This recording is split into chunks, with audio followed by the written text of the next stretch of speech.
And we turn now to the other big story, the latest from the Middle East. Protests continued in Yemen today, where shots were fired as protesters turned out for the ninth straight day. There were also demonstrations in Oman, Kuwait, Algeria, and Djibouti. The most serious trouble has apparently been in Benghazi, Libya, where the government of Mommar Gadhafi opened fire on protesters. At least 90 were killed in Libya Saturday, bringing the death toll to at least 173 there. In Bahrain, across the Persian Gulf from Iran and where the U.S. Sixth Fleet is headquartered, it's been calm since the government pulled back its forces. Our Alan Pizzey is there. Alan, what is the latest? Bob, Pearl Square is now packed with people. They've got banners and signs and Bahraini flags everywhere, a lot of loudspeakers, people up on the stage. Basically, this situation here in Bahrain has turned from street confrontation to political haggling. The Crown Prince and representing the government has said, look, we'll talk to everybody. We just want peace. We just want to heal all the wounds and get on with things. The opposition says they'll talk, but talks are not going on right now. People aren't sitting face to face across the table because the opposition's problem is that they've got to decide what can they negotiate away on behalf of people who are out there facing tear gas and bullets and are still actually quite angry. All right, well, at least it sounds like things are a little better than they were a couple of days ago there. The worst situation now today in Libya, I take it? Indeed, Libya looks like the worst, and it looks like it's going to get even worse than it is now. Independent reporting, of course, is almost impossible from there. They don't allow journalists in, but again, you can't shut down the social networking, and people are getting information out. There's been horrific video of the police and military opening up on protesters. It started in Benghazi in the east. That's always been a place of dissent. It's always been kept down in poverty because the people there are not really Gaddafi backers. And we're now hearing reports it spread towards Tobruk.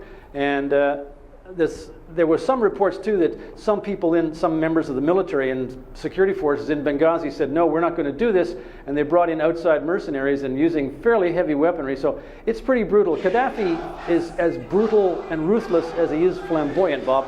And he's not going to, I'm sure, step back as easily as the Bahrainis did, or Hosni Mubarak, for example. He's in charge, and he's got nowhere to go but probably the gallows if this thing goes wrong. So I think we're going to see a lot of bloodshed there, except we're not going to see it all because we can't get there. All right, Alan Pizzey, who's been covering that part of the world for a long, long time. Alan, thank you so much. And with me here in the studio now is David Sanger, the chief Washington correspondent for the New York Times, who's been covering that part of the world and writing about it for a long, long time, too. Maybe not as long as Alan. David, he made an interesting point, Alan did here, that Gaddafi probably goes to the gallows if he doesn't survive this. He's been there longer than Mubarak, I guess, hasn't he? Or he has. He's been there more than 40 years. We're approaching, sort of Castro records with Mr. Gaddafi, Colonel Gaddafi. There are sort of two categories here, Bob, of countries that are facing this. There are American adversaries where Washington is perfectly happy to sort of stand back and watch this unfold. Iran, Syria, and Gaddafi's Libya, even though he has made some motions toward the West. And then there are a lot of close American friends. Bahrain, and you saw the president on the phone with the king on Friday night, and his national security aide, Tom Donilon, talking to the Crown Prince yesterday. And that was all about trying to get them to make the changes that President Mubarak never made. Now, these are not welcome phone calls in these countries, but Bahrain is a place of huge interest. It's not only where the Fifth Fleet is, it's also where the whole U.S. effort to contain Iran is centered from. I mean, that is how the U.S. Patrols the Gulf. I guess what they're trying to work out there and what the demonstrators are calling for, do they want the king to leave, or are they pushing for some sort of constitutional monarchy, as we have in Great Britain, for example? Well, if you listen to the cheers from the roundabout, a lot of them have been for the king to leave. But this is a different dynamic than in Egypt. Egypt was a fairly unitary society, had a lot of grievances particularly against President Mubarak. In Bahrain's case, there is this Shia majority that is ruled by a Sunni minority. And so the army has a very different calculation here. They know that if the king leaves, the Shia take over, this army is out. And so that's why you saw, I think, this incredible outpouring of violence which only got called off by the king. Now, whether they turn this on and turn it off periodically, that could undercut the way they do the negotiations.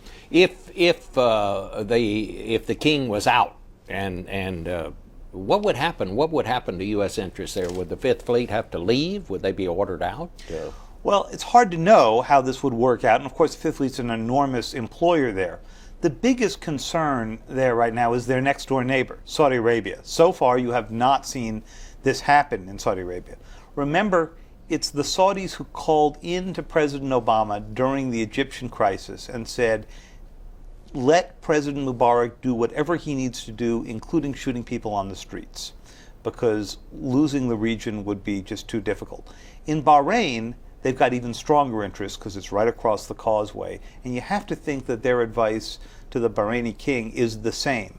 So the Saudis right now are very unhappy with Washington because they believe that President Obama has just let this go on. President Obama says, it's not my fight. We really have no particular interest of note in Libya, though, with Gaddafi. I guess the good news is that Gaddafi was building a nuclear weapon, and he turned over all his nuclear technology.